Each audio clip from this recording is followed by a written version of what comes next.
Hi, everyone. Welcome to the Pathological Lawyer Podcast, episode number 4.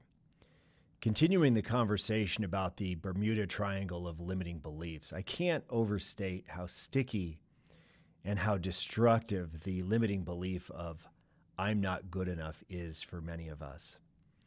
Now, the fact that you're having that belief or suffering from imposter syndrome is probably a pretty good thing because the truly incapable or the truly clueless don't worry about whether they're capable or not. It's only the people who are capable that typically worry about whether they're good enough. So that's a great place to start.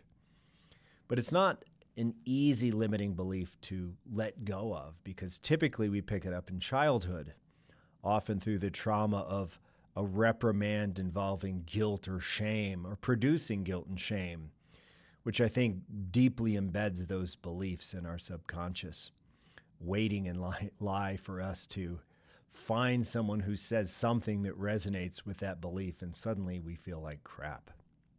I was talking with a friend of mine recently.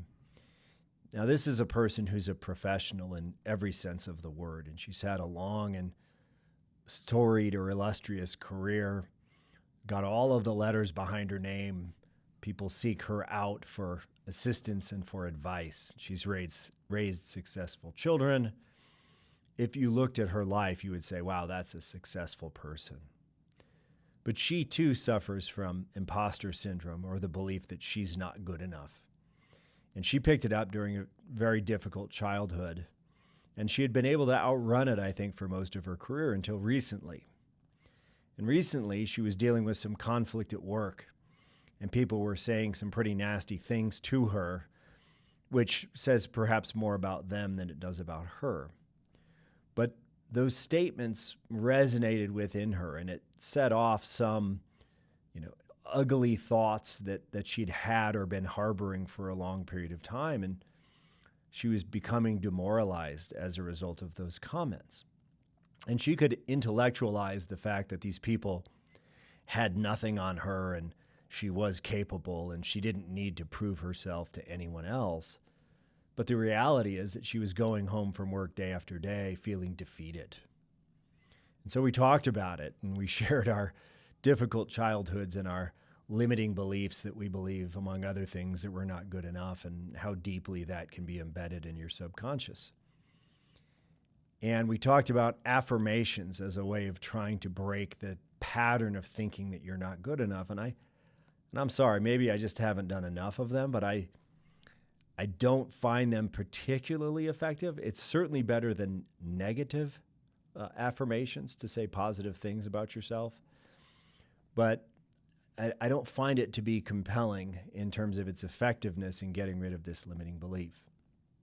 And so when I asked her what she was doing to address these feelings, she wasn't really doing anything other than sulking and trying to figure out why these people were getting to her. And I asked her, is she doing the things in her life that prove to her that she's as good as she needs to be? And she said, oh, no, I'm not.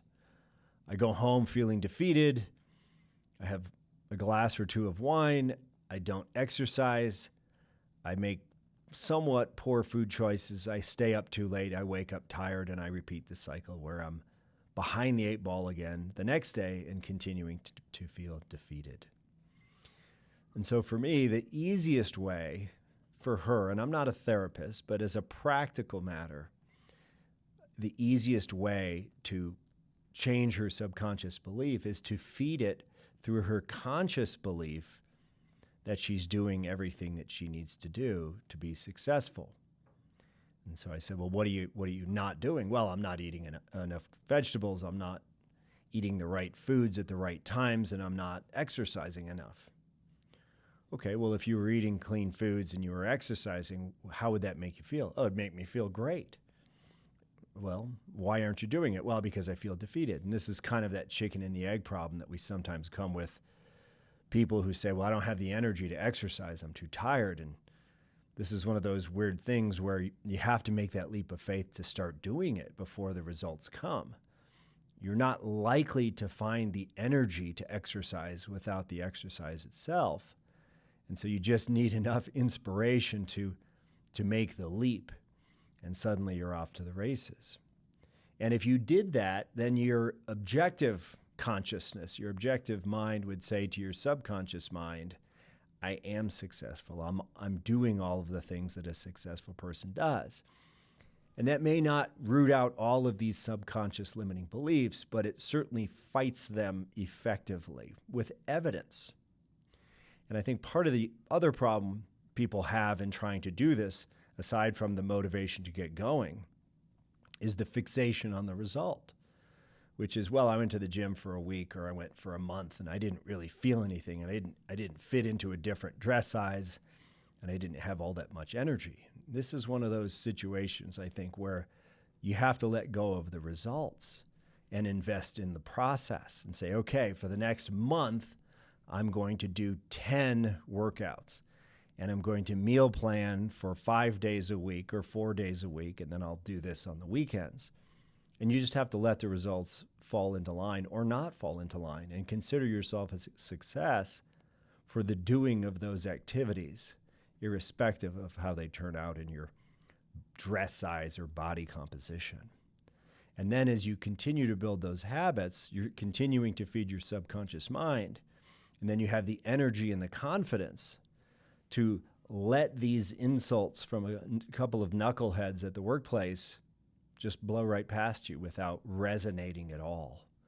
But when you're on the defensive, it's hard to fight that. It's easy to give in to the beliefs that you already have buried deeply in you. And as you continue to feed into those beliefs that you already have, you kind of spiral lower and lower and feel less inclined to do anything about it. So you have to break that habit, in my estimation. And the easiest way to do that, I think, measurable, is to exercise and start eating well. And then you usually will start worrying about your sleep, and you will have these other habits stacking on top of those. And suddenly you're a totally different person. And then the insults don't matter. And then you're no longer on the defensive. You don't have to go on the offense, but you're comfortable in your own skin. Give it a try.